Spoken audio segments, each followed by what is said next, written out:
Well, good evening. Welcome to Kopernik Observatory. Great to have a nice full crowd here for International Observe the Moon Night. My name is Drew Desker. I'm the director here at Kopernik, and you guys came out on the perfect night. We have a lot of great things in store for you this evening.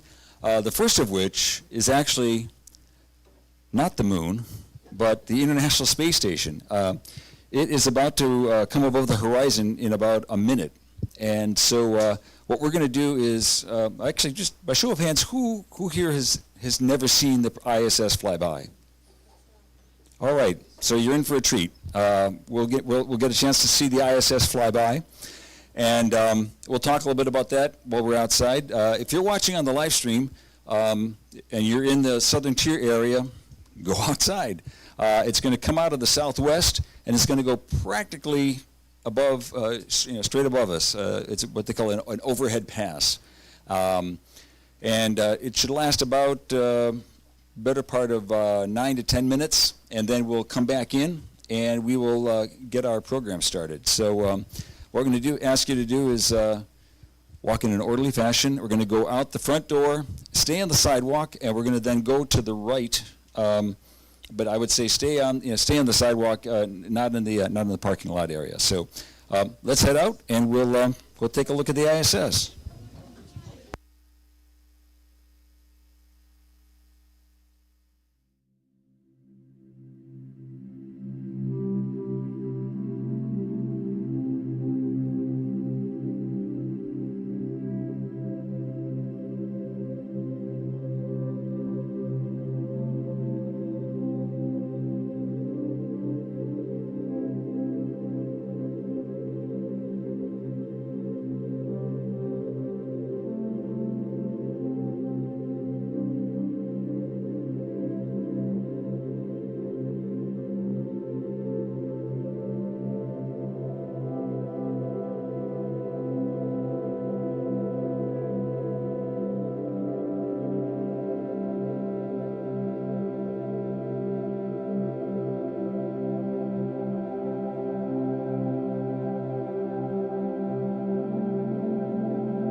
more people.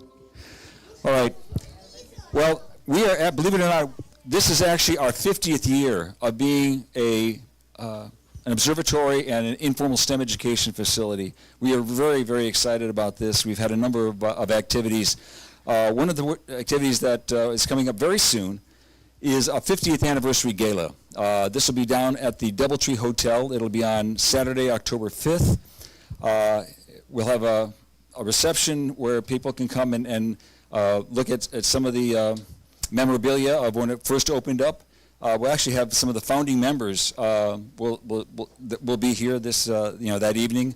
We'll have some displays on the kind of educational programs that we offer, as well as looking to the future. What will the next 50 years of the Kopernik Observatory, what it might look like?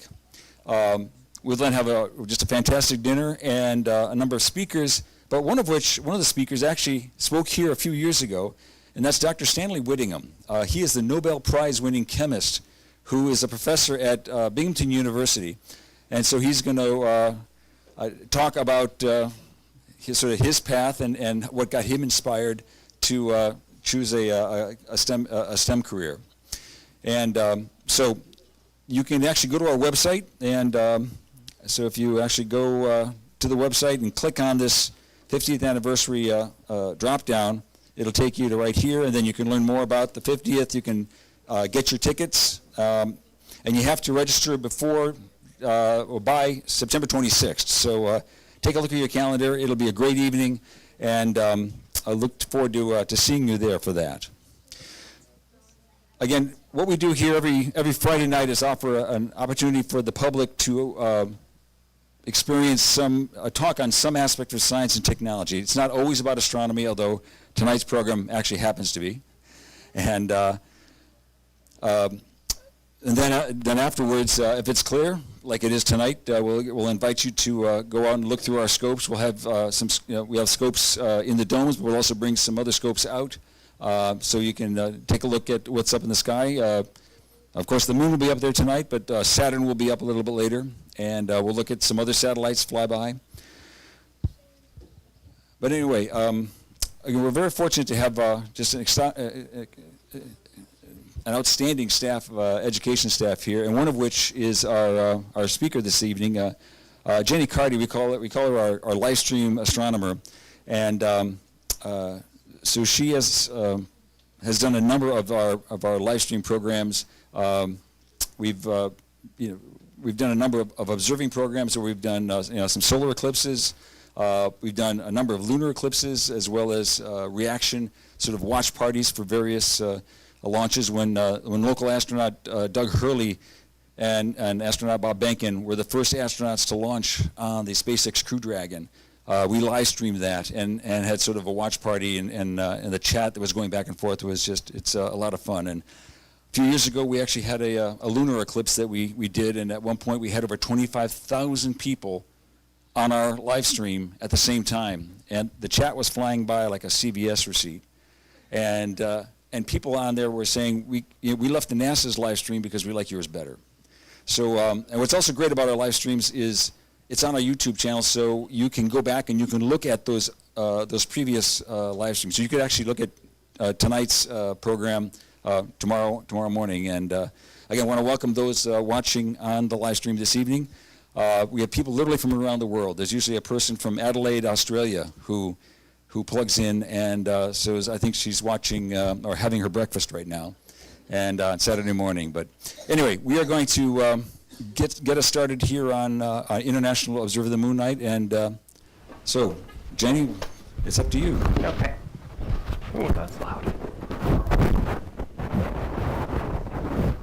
Oh, it fell off this way.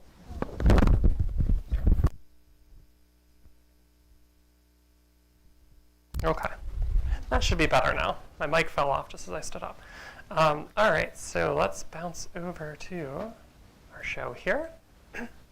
So yes, my name's Jenny Cartie. I'm a science educator here at Kopernik Observatory, and tonight's International Observe the Moon Night, a yearly event organized by NASA, and it truly is international. If you look at the map, which actually we can do later, you'll see observing sites all across the world. Now, technically, International Observe the Moon Night is tomorrow, September 14th. But because we have our Friday nights here at Kopernik, our big public programs then, we figured we'd back it up a day. And what's nice, though, is you can celebrate tonight. You can celebrate tomorrow night in our area as well, because it's going to be clear. Clear skies. We've had a great string of clear skies over the last couple weeks, and that's going to continue into this weekend. So, yeah, the goal with International Observe the Moon Night is to celebrate our nearest celestial neighbor collectively across the globe. And I think that this graphic here does a great job of conveying that all across the world. We're looking at the moon. And what's great is that no matter where you are in the world right now, as long as you can see the moon in the sky, we're all basically looking at the same thing. There's a little bit of an effect as you move from position to position across the globe. There'll be a slight change in perspective, but really we're looking at the same phase of the moon, we're looking at the same thing together. All right, so I'm going to start us off, though, with just a nice video, very relaxing, that will take us across the moon with some beautiful satellite imagery from the Lunar Reconnaissance Orbiter.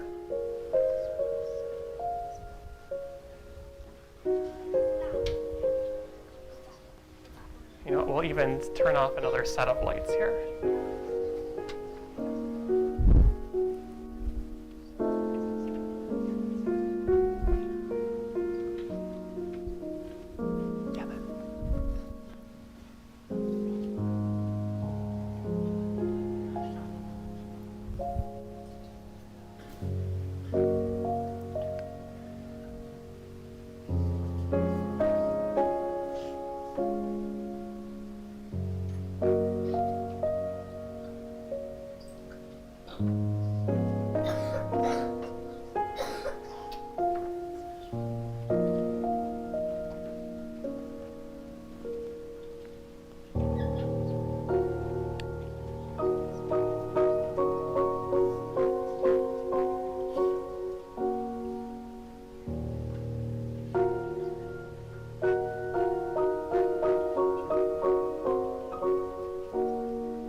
I do want to mention that that right there, that big crater, is crater Copernicus, who's named after the same astronomer we are here at the observatory.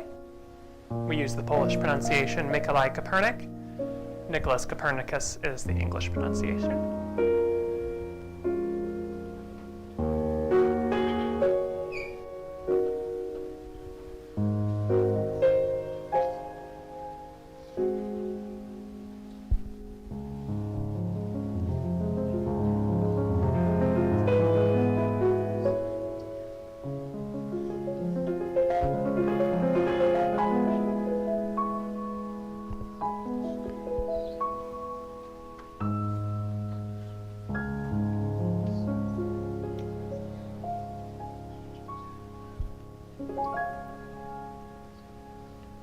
All right, I'm going to pause this actually to start here.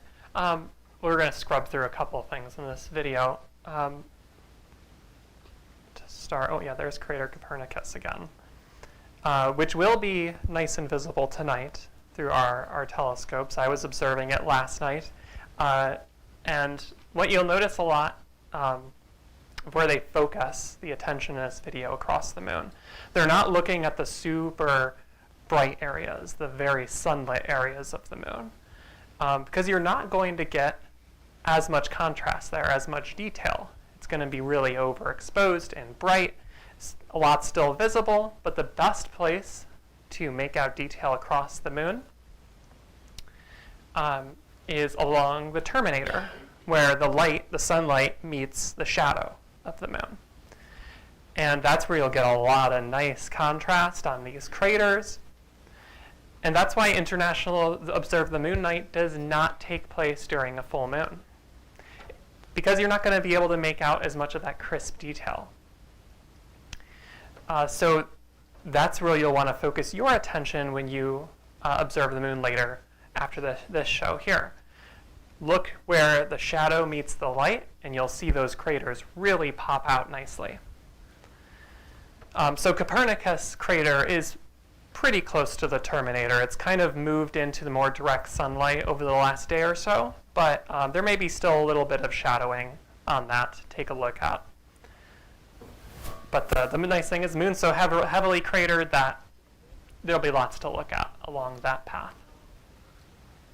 All right, so that's why they show you. Now, another interesting point on this video, when you see this terminator go across these craters, we're talking about at least a day or more of the moon's orbit around Earth to create that motion effect. So Lunar Reconnaissance Orbiter is collecting a lot of data over time, and it's been there for several years now, doing a great job mapping out the entire surface of our moon, both near side and far side, which we'll get into as well. And it's still going today. All right. That video, by the way, is available for free, either watching on YouTube or you can download it at home through NASA. Now, the next thing I want to get to is just some quick facts about our moon, our nearest celestial neighbor. I'm going down the line here. Diameter, about 2,159 miles across. That's from one side to the other during a full moon. That is what you'd consider the moon's diameter. Now, the temperature on the moon ranges from a cool -410 degrees Fahrenheit to a hot 250 degrees Fahrenheit. That's a range, right? And it is very locational, very regional across the moon. That not -410 degrees Fahrenheit is for the locations on our moon that have never seen sunlight in millions of years. The deepest craters at the moon at either the North or South Pole do not get exposed to sunlight, and because of that, they cool down and they stay cold over millions of years. So those never warm up. We'll come back to those craters in a little bit. Because there's a very important discovery that was made inside those super cold craters. And then 250 degrees is where you'd get during the sunny days, the sunny time, I should say, on the moon, here around the equator, that's where you would get those high temperatures. Now, the moon does not have an atmosphere. We have an atmosphere here, right? Don't hit the person next to you, but you can just wave your hand through the atmosphere and feel it. It's air. Our atmosphere is what we breathe in. We pull oxygen from our atmosphere, and then we breathe out carbon dioxide into it. So it's a mix of a few gases. The moon doesn't have anything like that. You can't wave your hand around on the moon and feel anything. And because of that, it does not retain heat. So even though the surface temperature of the moon may be 250 degrees Fahrenheit around the equator, as you go up in altitude just a little bit, if you are wearing a spacesuit for one thing, well, one, you'd be having trouble. But disregarding all the problems with biology there, it would still feel dramatically cool because it's not able to necessarily retain that heat the same way it does here on Earth. Okay, then orbital period is 27 Earth days. And that's for it to go around the Earth, very focused on the Earth there. One cycle around our planet. And then a lunar day is 29 and a half Earth days. So this figure, one day, if you stay on one spot on the moon and experience night, right, well, I should say going from day to night and then back to daytime, that would take 29 and a half Earth days.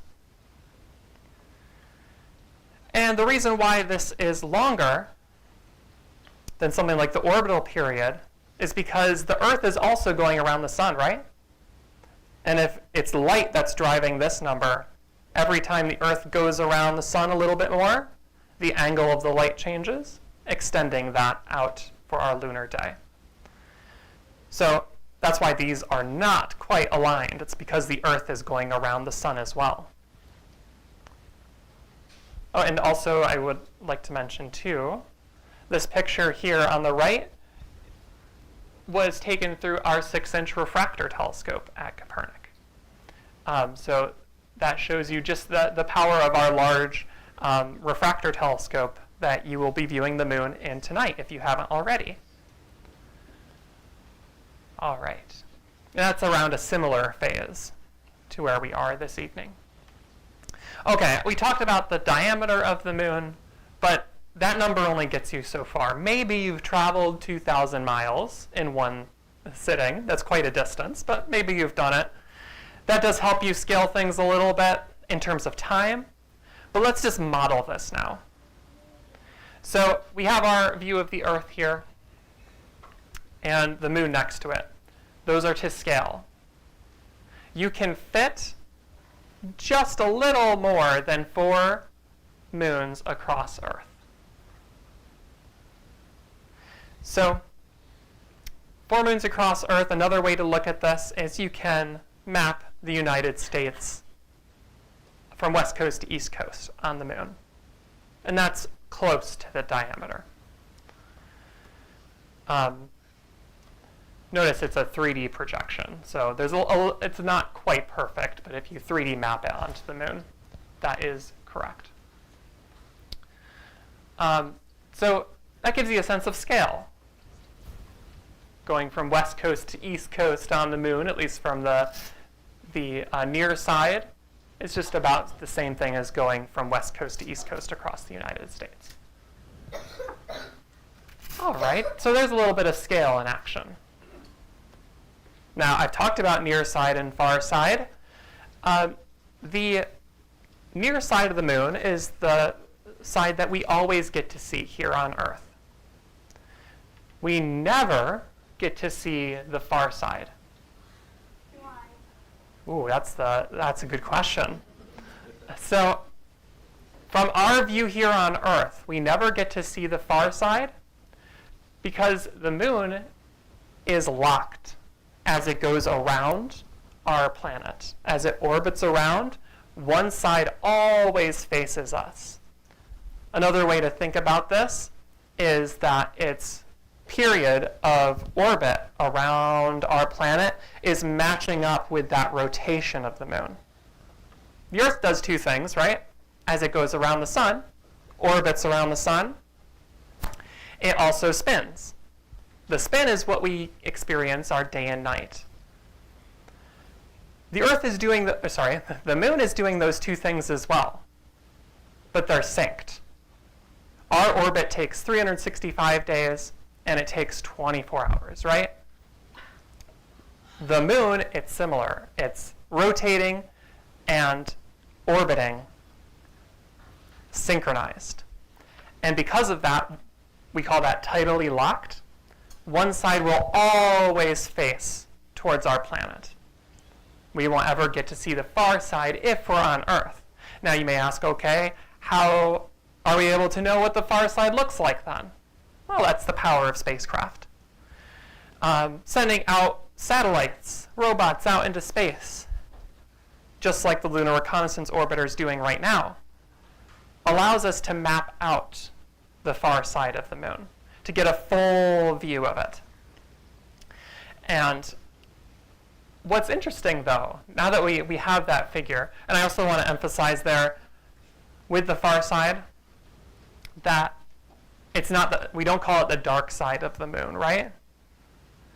That wouldn't be appropriate for this side or this side, except for during 2 points in the lunar cycle.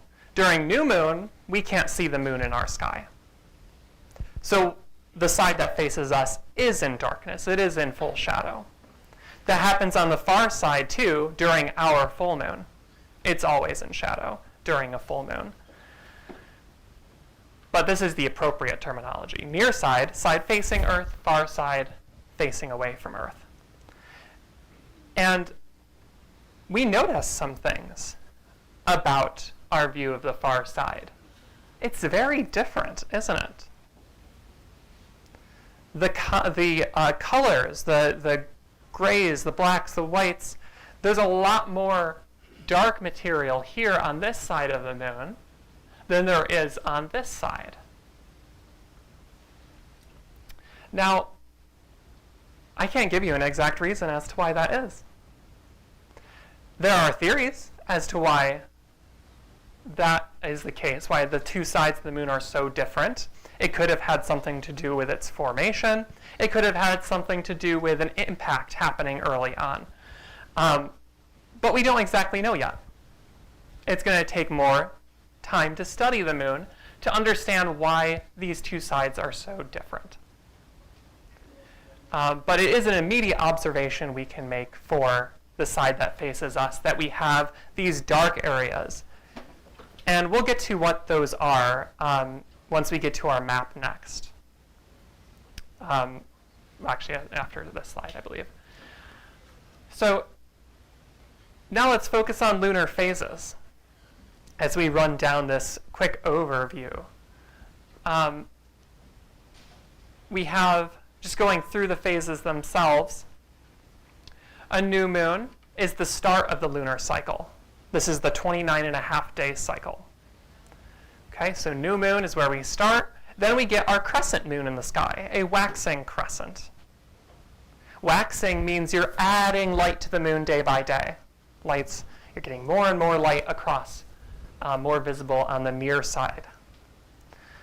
And then we have our first quarter moon. Now that's a little confusing. Because, okay, here this says first quarter. Eventually we get to a full moon. At least for the near side of the moon, that's the side that's facing us, you will immediately go, that's half. That's a half moon, which it is. We can also call it a half moon. First quarter, though, is first quarter of the lunar cycle. So it's your first quarter. Your halfway point in the lunar cycle is full. So that's where things can get confusing when you're first learning about lunar phases. We're talking about two different things. Yes, we can refer to this as a half moon in terms of light. But in terms of the cycle, it's first quarter. All right, then you get your waxing gibbous. Again, waxing means adding light day by day. And gibbous means it's taking on this oval-like shape. And then full is exactly what it sounds like. We've all seen a nice full moon in the sky. And there was a supermoon last month, which is when the moon gets a little bit closer to us and will appear slightly larger in the sky. But we do get a full moon every lunar cycle. We can also talk about something happening next week towards the end of this section. Then waning gibbous. We go into the second half of the cycle. Waning gibbous means losing light, waning, right? The light's going away now. Last quarter, another way to think about this is your third quarter moon. It's another half moon as well in terms of light. And you get your waning crescent next, another crescent moon, but notice it's on the other side. And then we have our new moon. New moon is not visible to us. It is too close to the sun for one thing, and it's that side, the near side, is completely shadowed.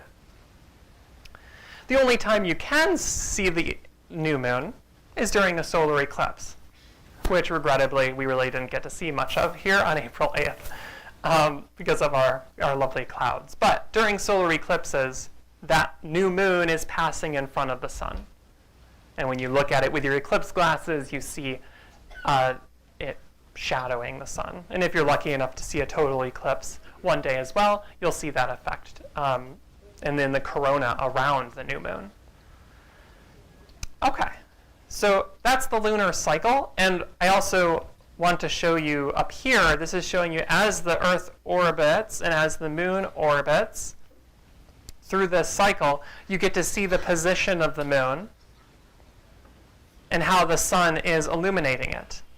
At any given time, the sun is always going to be illuminating about half of the moon, just like here on Earth.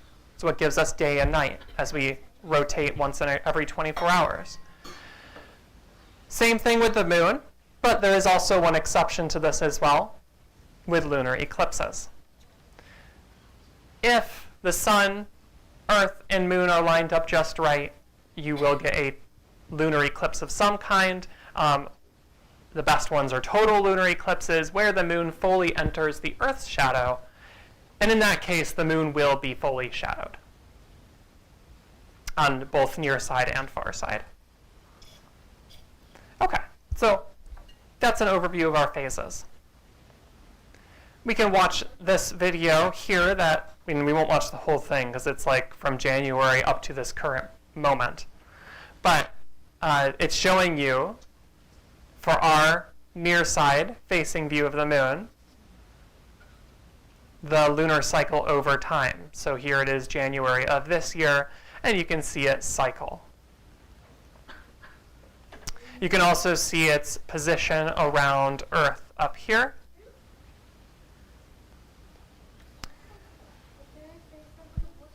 And it is showing you these two, the range at which the moon can travel within as it gets either closer or further away from Earth. It does regularly do that throughout the cycle. When it's at its closest point, that's when we would get something like the supermoon, where the moon will appear a little larger in the sky. On average, the moon is drifting away from Earth over the long term, which means on average it is getting smaller and smaller in the sky. But over the course of a year, that's not noticeable. And even the course over a lifetime, it's not noticeable. Okay, so we won't watch this whole thing. We're in April now, though. All right, now, what we're going to do is I have a moon map to pass out for each family. I think we have enough, I'm pretty sure. But we'll just do the just one per family, and then you can use it as a group when you go outside tonight or anytime. This map is totally fine no matter what. Do you want to pass that out? This is your official International Observe the Moon Night map. And it's actually a series of maps with different features marked out. And we'll go through some of these. I'm actually going to switch to your document here so we can look at that together.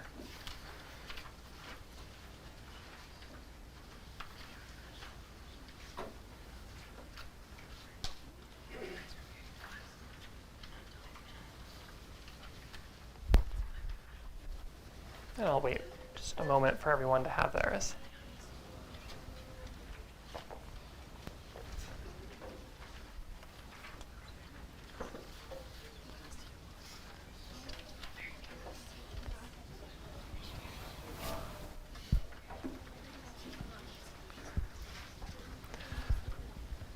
All right, just about everyone.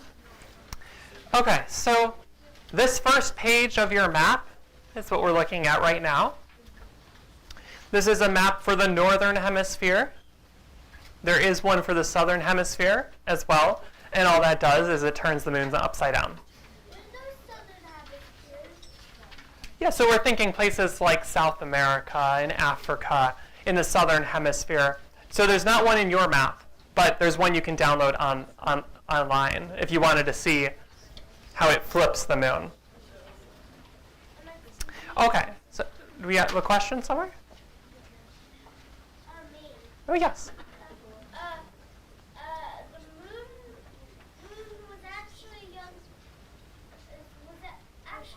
Mars-sized, as it was a planet called Theia. Right. Oh, so you're talking about lunar formation. Oh, very good.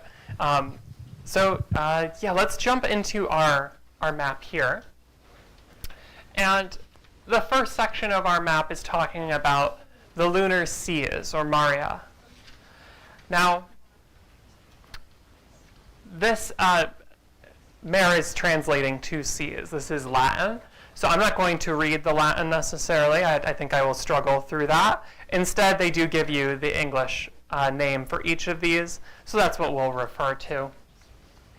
And you can see each one is labeled across the moon. Now, the reason why they're called seas is because before telescopes, before we could get a very clear understanding of the surface of the moon, when you look up and observe the moon with just your eyes, you see this play of bright areas and dark areas. There's a contrast. And you could maybe see how early humans would think of that as a body of water or a body of liquid of some kind across the moon. So that's why they get the name seas.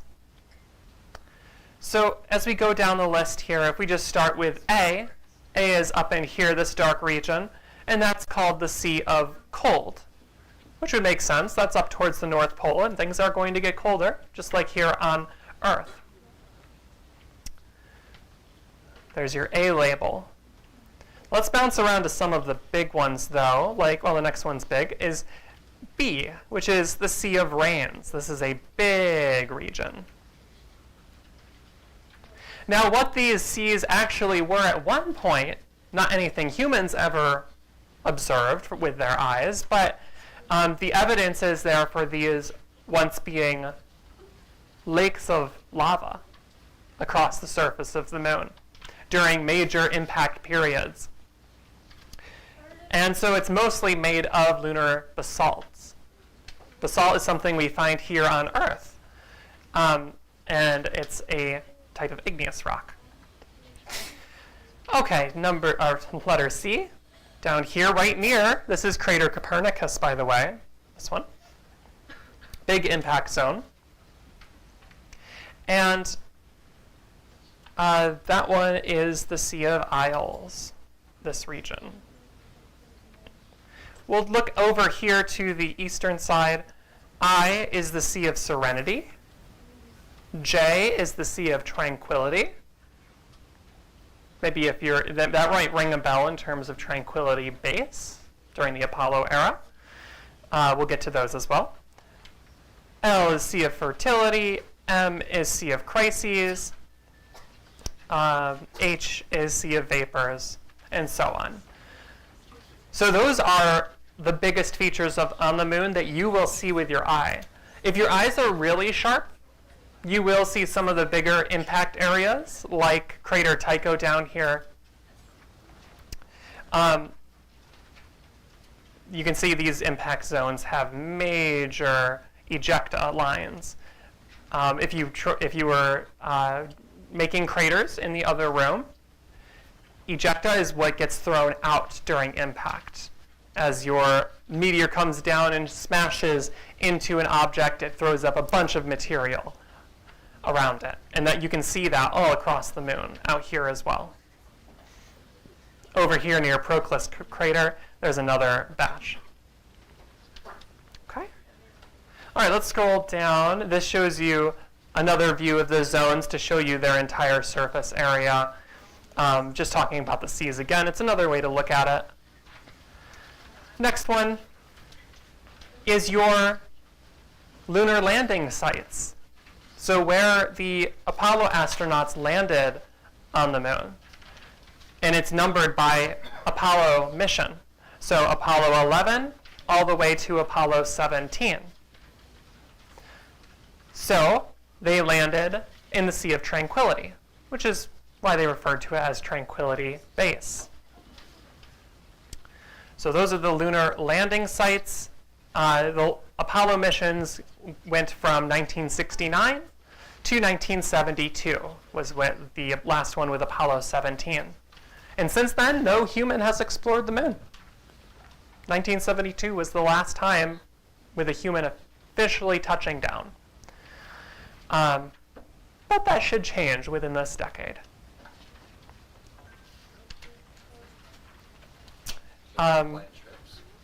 What's that? Yes, and we will talk about them as well. We'll get there in just a little bit. Then this is showing you the exact zoomed-in satellite imagery of these landing zones for each of the Apollo missions. You're welcome to explore those. Then we have some nice objects to observe through a telescope with a nice high magnification, which we can do with something like our 6-inch. And a lot of these are going to cover across the terminator, where the light meets the dark during this phase. Now tonight, because we're a day off from this map, this terminator is backed up a little bit. It's more estimating right. It's like coming through here, just a little offset. But all those craters and all those features should be nice and sharp and high contrast.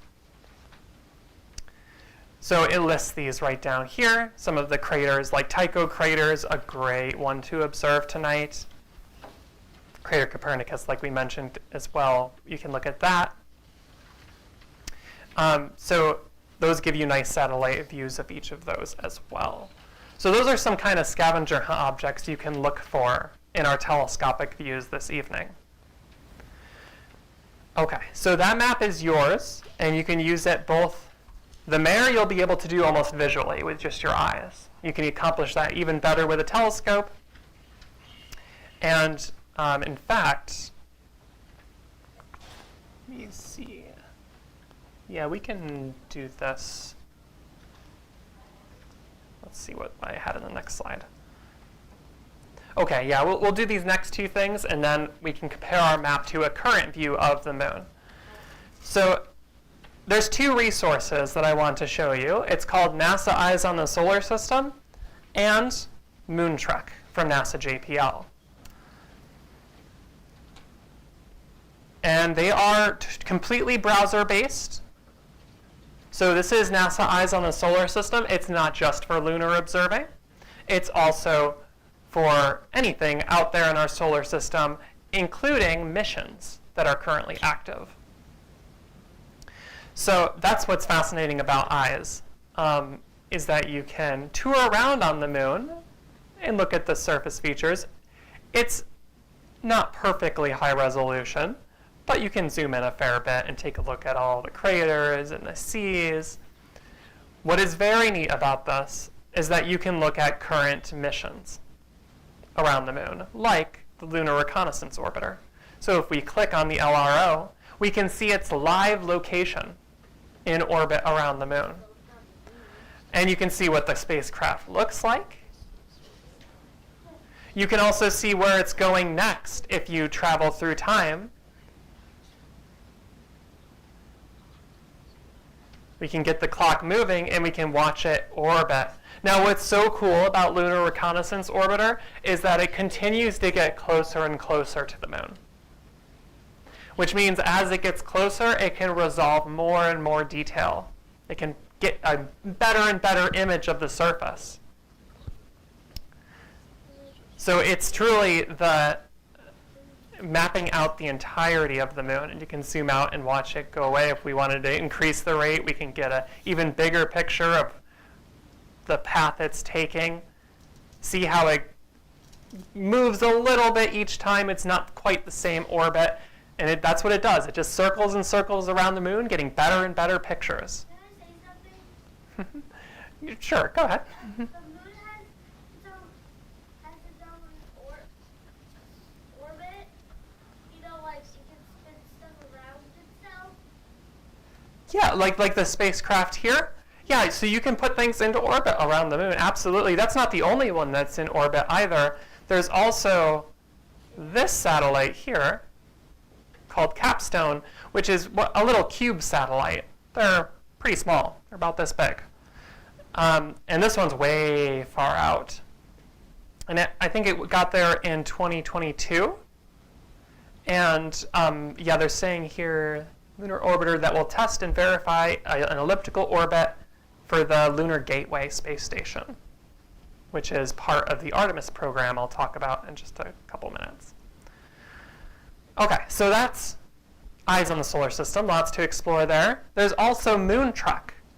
And by the way, afterwards, if you want to explore either of these applications, you can go into the computer lab and they're loaded up for you there, along with some NASA posters of the moon from the Lunar Reconnaissance Orbiter, if you wanted to pick up those up and take them home with you.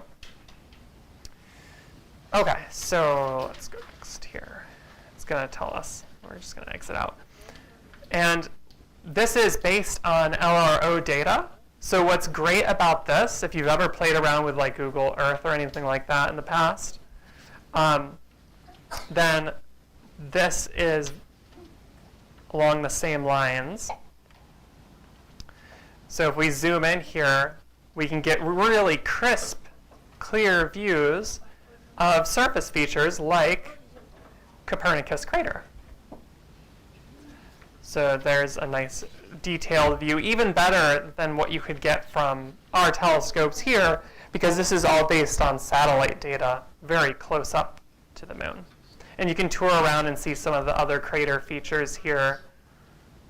A double crater there, this really crisp one right there. How many craters are there? I don't know off the top of my head, that's a good question. How did this A lot of them, that's for sure. They asked me more than 1,000. All right, so that's another great feature to explore, another great way to view the moon. And you can also fly to specific objects.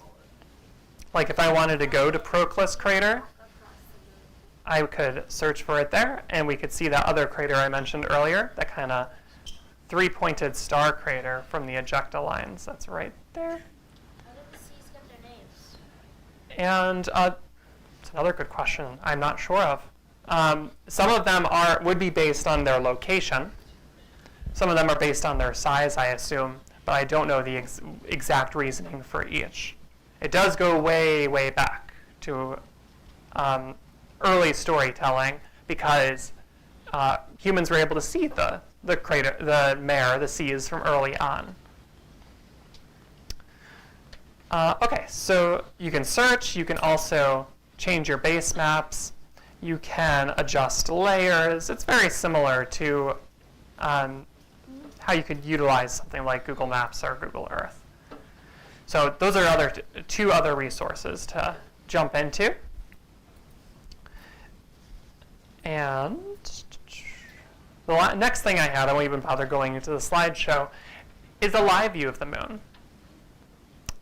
Not from our 6-inch telescope in the observatory, instead from a little telescope that's about this tall, about this wide, called a sea star. That's really small. It is really small, isn't it? But this is the view we're getting from that scope outside right now.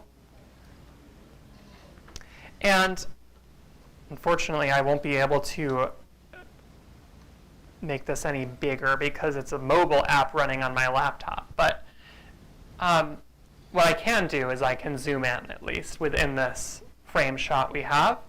And we can kind of tour around a little bit. There we go. And actually, why don't we even go one step further? We'll do a 4x zoom here from where we were. And there we go. And if my pad is working here still, oh yeah, it is still working. It cut out on me earlier, but now it's back.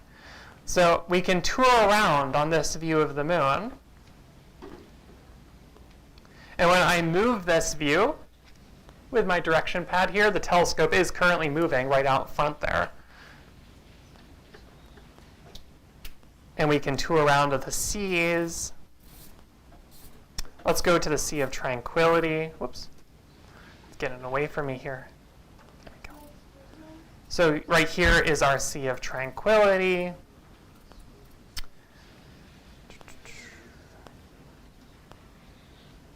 Sea of is our Sea of Crises. Yep, this one here.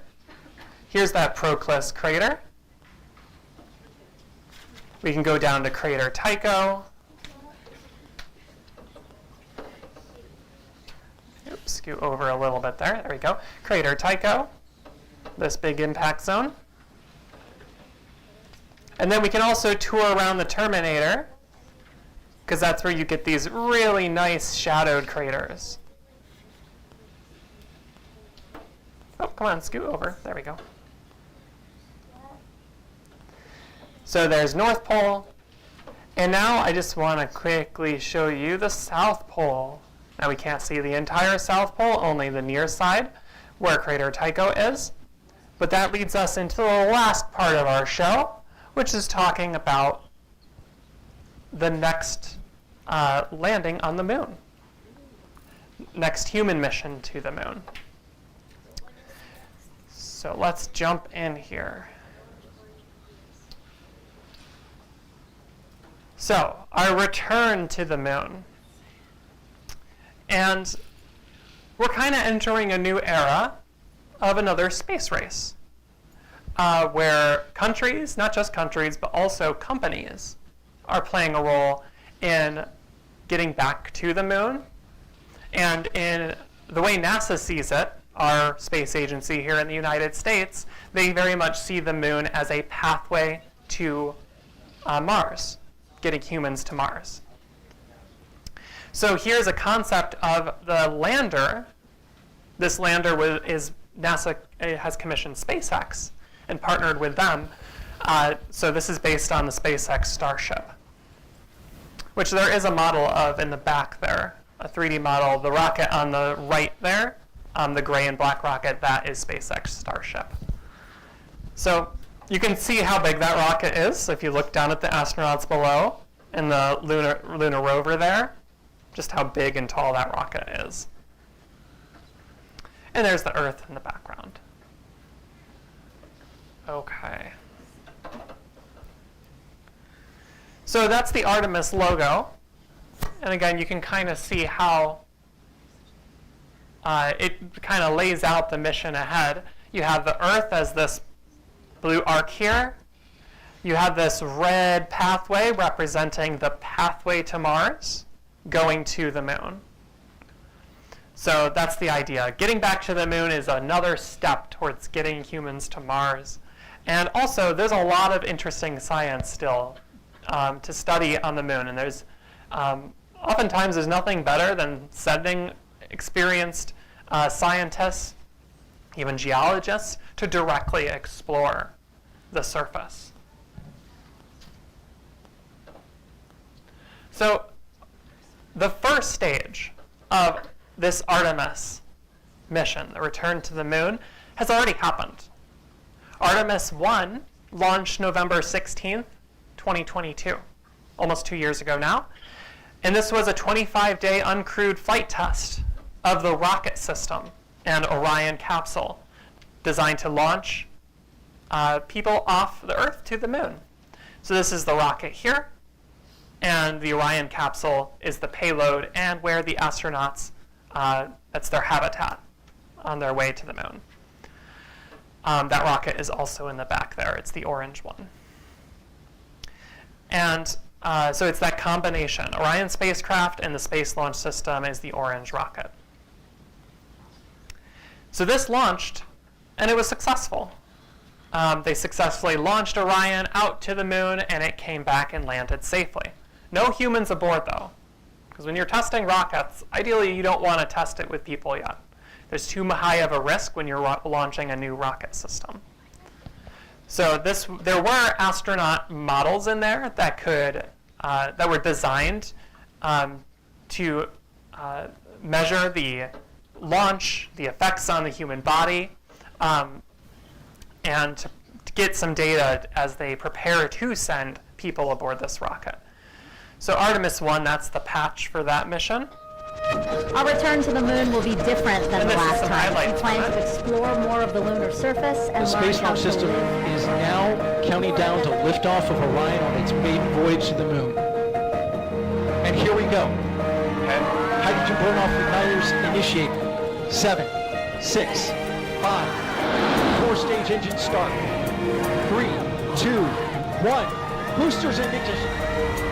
And liftoff of Artemis 1. We rise together back to the moon and beyond.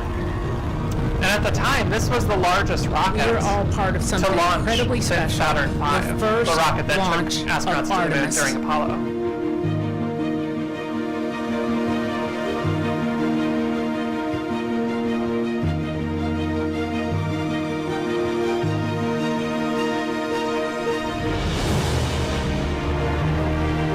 This view of Earth from a human-rated spacecraft not seen since 1972 during the final Apollo missions. And there's the little model astronaut there.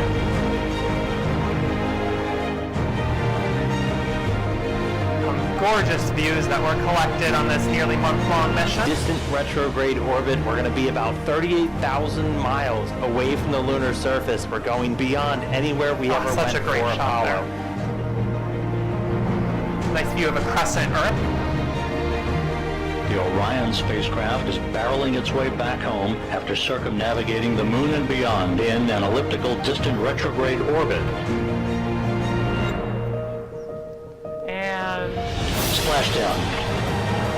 Orion back on Earth.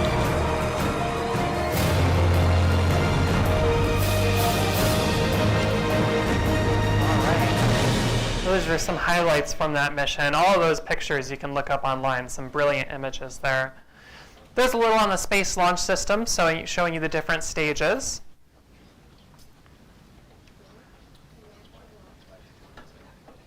And this will show you the Orion spacecraft, a little breakdown of the human habitat for the Artemis mission.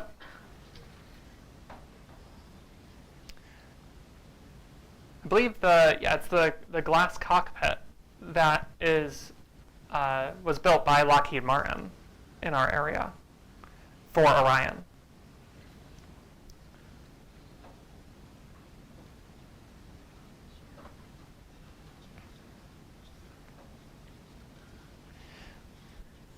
Now, what's nice about this launch system is it does have an abort system up top. Launch abort system. It activates within milliseconds to pull the crew module to safety in case of any critical failure. So if the rocket is going to fail, it can quickly take the astronauts to safety.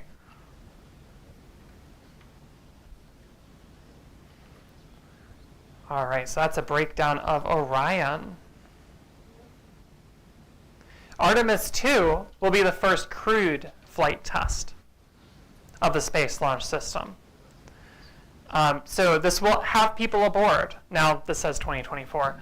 They were hoping, but it's probably pushed out now to late 25 into 2026. There was a delay for Artemis 1 as well. Not abnormal. All right, and then here we have the crew for Artemis 2, which was announced, going from left to right. Astronauts Christina Hemekok, Reed Weissman, Victor Glover, and Canadian space astronaut Jeremy Hansen. So the first three are, these three, I should say. Those are NASA astronauts, and then over here you see the Canadian Space Agency patch. This is an international project. It continues from the International Space Station that you saw earlier. And there will be a space station component to this project. Artemis 3 is when they will land on the moon for the first time since 1972. So after Artemis 3, that will continue.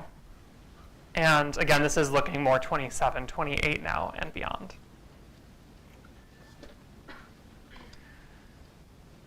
And the landing site is the South Pole, like we were just seeing there. Astronauts will land at the moon's South Pole, where you reach very cold temperatures, the coldest temperatures on the moon. These are those craters that never see sunlight. And in those craters is water ice embedded in the rocks. And quicksand. Yeah, so the water ice there, it's true H2O, ancient H2O. And in this case, because of the, there's not much evidence leading to any major signs of past habitability, any sort of life on the moon. That's not as what they're interested in this case. There are bodies in the solar system out there where they are. But this one is more because they can use that H2O. We need water as people, as living things, for one thing. So life support, it plays a role there. But also, you can make rocket fuel from H2O. Rocket fuel is hydrogen and oxygen. So all you got to do to make rocket fuel is split water into its parts. And that can be done with electricity. So get your solar panels set up on the moon, get your chemistry set out, split that water, and make rocket fuel.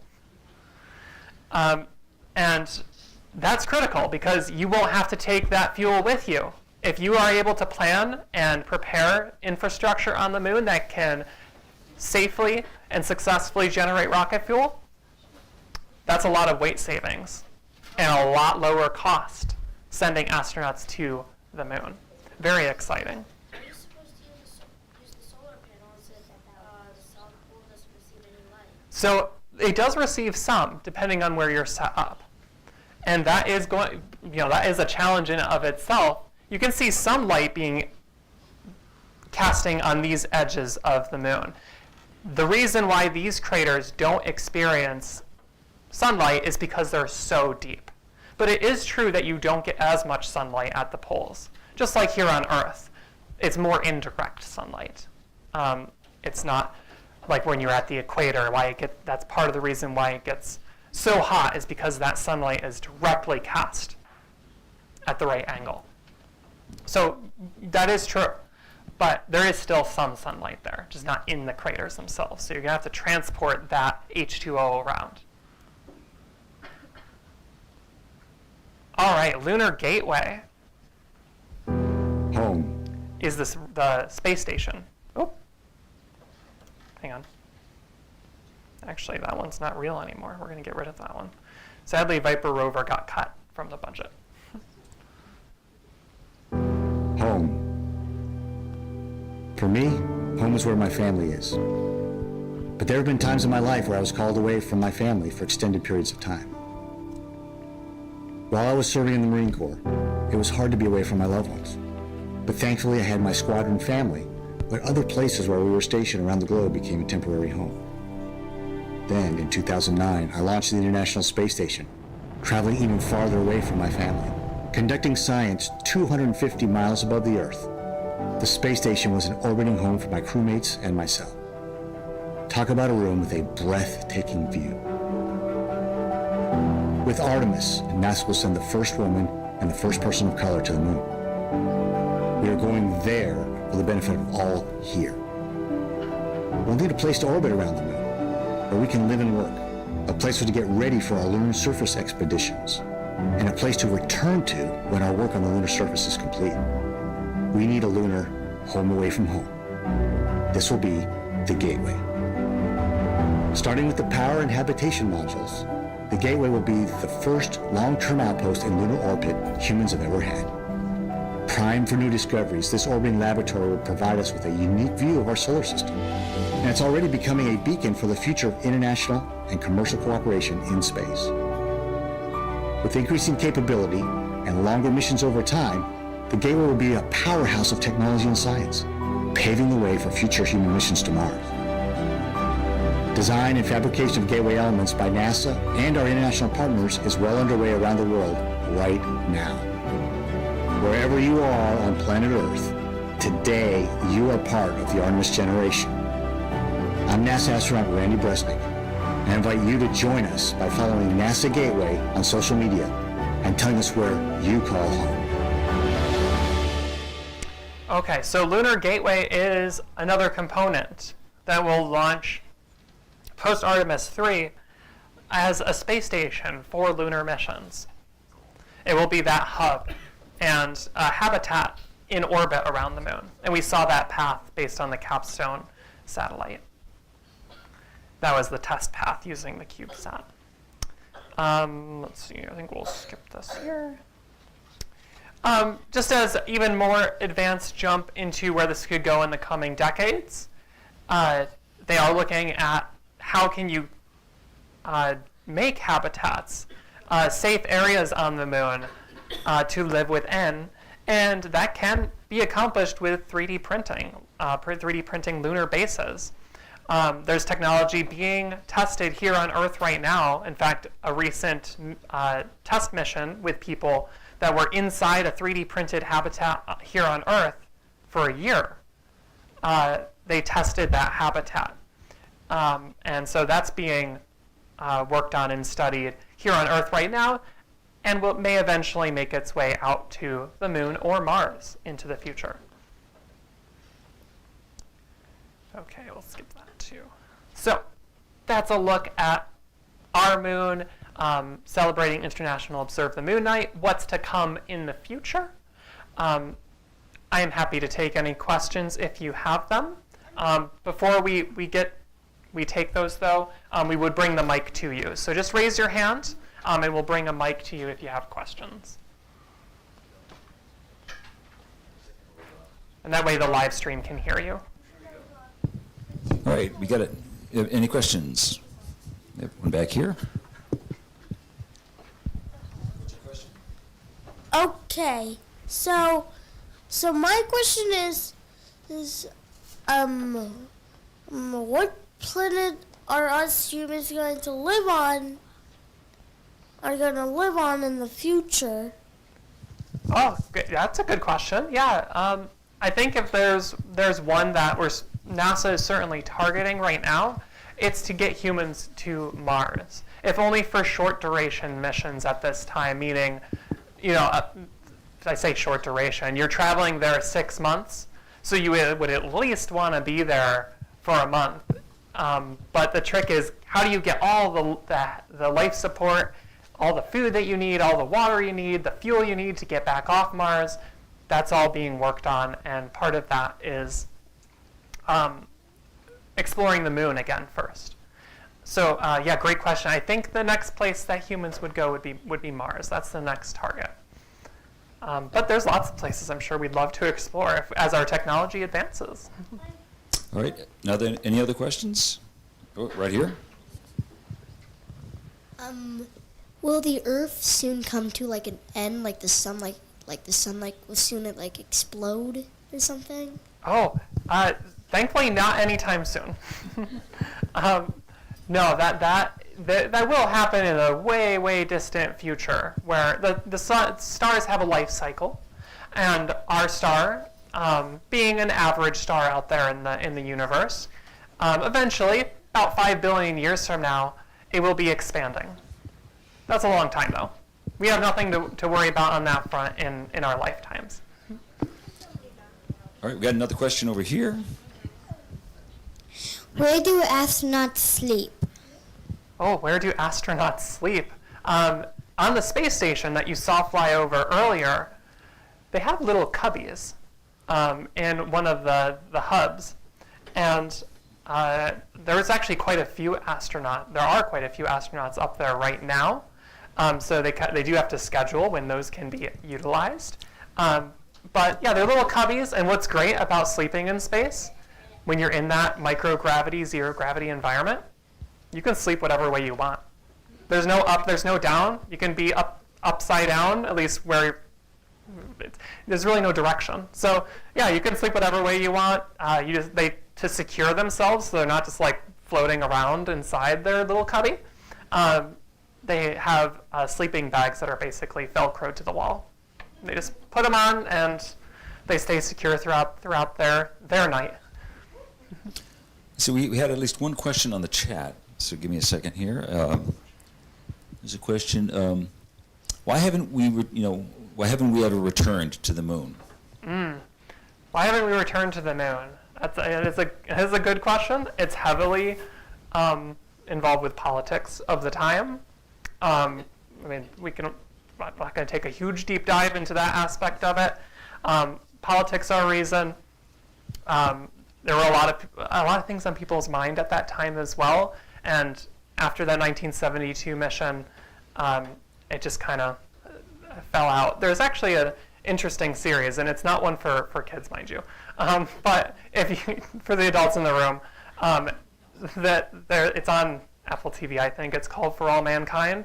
And it's basically this idea of what if the space race continued. It's a what if concept of what would that look like. I think it's a pretty good series if only to ponder that question. What would have happened? And it does heavily focus on U.S. and Russia at that time as we enter this other space race between different countries in our era. We're not quite sure how that will pan out, but that level of just push to push each other further across the world and explore more, and also have that international element too, which wasn't necessarily there during the Apollo era. We do have that now. As we all bring those resources together, that's really powerful because we can do more together here on our planet. So we'll see how that shapes up over the next. I think another reason also it was turns out to be just money. After they had the 6 missions that successfully landed on the moon, interest was more turned toward the space station. First starting with Skylab, Mir on the Russians' space agency, and then ultimately turning into the International Space Station, which you all saw this evening fly over. The Chinese now have a space station, and so those funds really were directed in that direction. And what it also allowed us to do was learn, what is long duration do to the body. We've had a number of astronauts and cosmonauts spend over a year in space and trying to understand how do we keep astronauts healthy, in that. So moving to the space station certainly has helped us move back toward Mars, but also the moon and Mars, but also it's done a lot for other technologies as well. So anyway, Yeah. But we are going back. Yeah. So that exciting times ahead, I think. We got a question back there. Another one. Oh, there we go. Pardon me. Sorry, it sounds like questions can be from anything, so I'm going on a little bit rogue, but what role do you feel like the commercial space exploration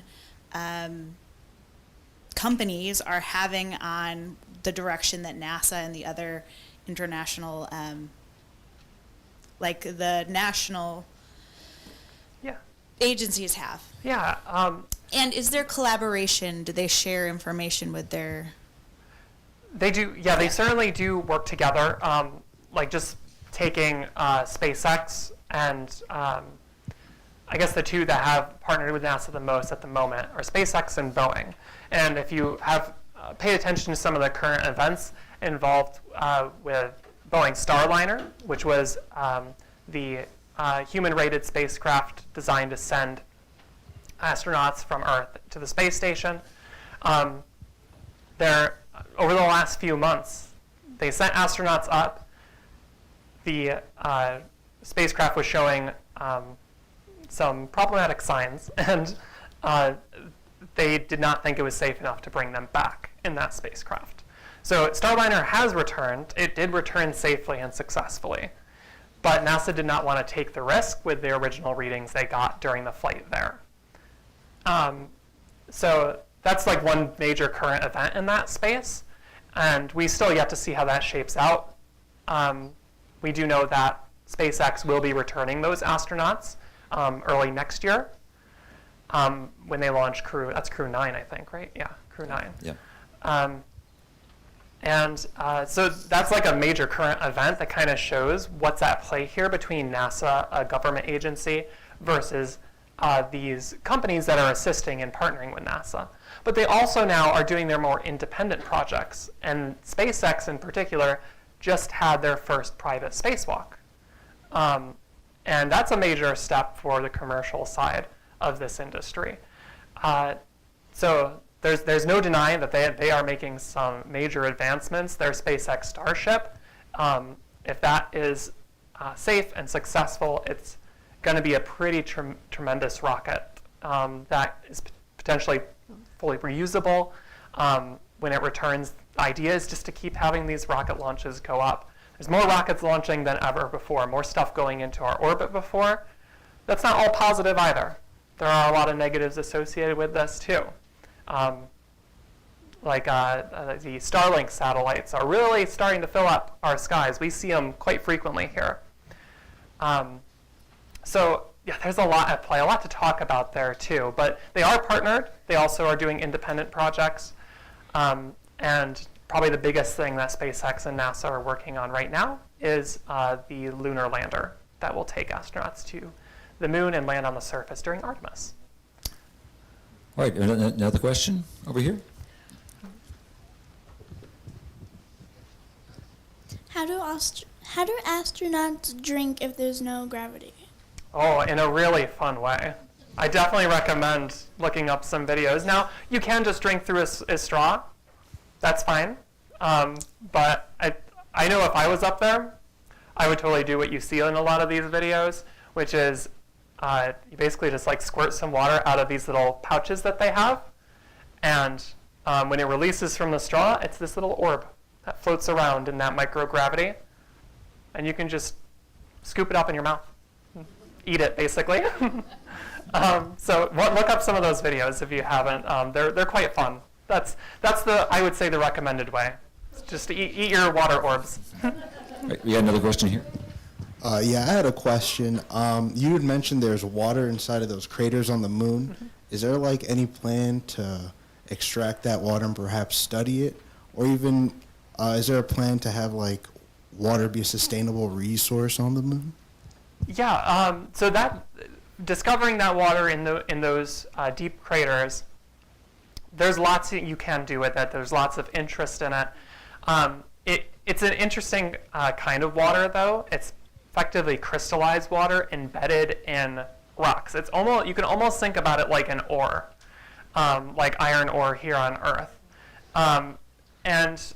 So harvesting that water, it's going to be a different process. It's not like just taking a pickaxe and knocking off a chunk of ice. It's mixed in with all this stuff, which is fascinating in and of itself. So studying that will play a role.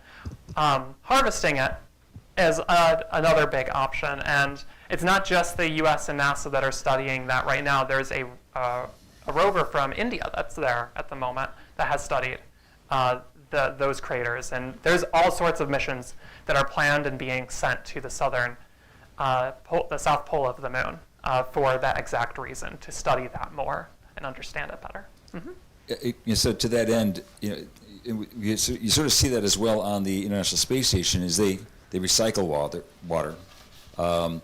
And when they were talking about 3D printing of the habitats, again, every pound of material that you are lifting up into space is some extraordinary amount of money. So if I don't have to take, all the material to build a habitat, that I actually use some of the regolith on the surface of the moon or Mars, that's millions of, tens of millions of dollars that I didn't have to, launch into space and get there and take it there. So they're really trying to make the most of that. And so I think that we need to first understand what's in that water. Is it in fact potable? And just how do we make the most, most out of the resources that are available? Another question back here.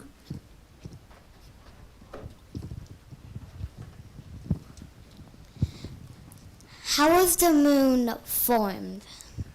Oh, how is the moon formed? Okay, so the major theory behind the moon is that a major impact occurred early on in the solar system's formation. The Earth was forming, it was still in active formation, and then this big space rock comes along, smashes into our proto-Earth, our early Earth, and in that process, all this material from Earth, from this object, starts to get thrown off our planet, and it goes into orbit, and then over time collects into the moon we have today. And there's all sorts of things that happened from then on too, major impact periods where there was lots of space rocks crashing into both Earth and the moon, over time changing both of those objects' masses, how heavy and how big they are. But that's the leading concept. And the reason why we know that is in part because of the Apollo missions. Studying these rocks that they collected and brought back home, those rocks are very similar and share a lot of the same characteristics as rocks we have here on Earth. So that leads us to believe that in some way there was this sharing of material between these two objects, and most likely it happened during formation. It's a big process to consider, but that's the leading idea. All right. Well, we've got a couple of scopes open. Well, I have a number of scopes open. Two domes, our 6-inch and our 14. I think are both looking at the moon. We've got at least one or two scopes out in the yard that you can look at, and maybe Jeremy, if you want, you can actually have Jeremy go outside and he'll show you the sea star that we were using to look at a live view. And actually, for those people that are coming to the gala on October 5th, one lucky person is going to win a sea star. And again, it's this great telescope that basically self-orients and then basically sends the images directly to your phone or to your tablet. And so it's an extraordinary tool, very, very popular, easy to use, and very, very rewarding. You get great shots almost immediately. And I also want to mention too, up front here, we didn't pass it out, but I'll show you. There is a handout here you're welcome to pick up. I'll mention too the posters in the computer lab from the Lunar Reconnaissance Orbiter. You can pick those up too. Those come from NASA. This is a moon observation journal that you can take home.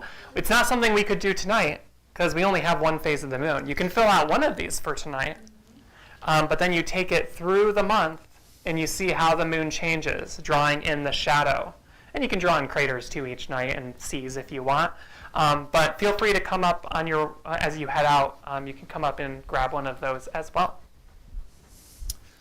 All right. Well, again, we want to thank you all for coming here tonight. We also want to we had a gentleman from the UK, and also Lindsay from Adelaide, Australia, wishes you all good morning from Adelaide, Australia. So again, it's great to have you all here tonight. We have a rule here at Kopernik that you can't leave until you look through a telescope. So please just leave your keys at the front desk, and then you can pick them up on your way out. Anyway, so thanks again, and we'll look forward to seeing you soon back here at Kopernik. Thanks everyone.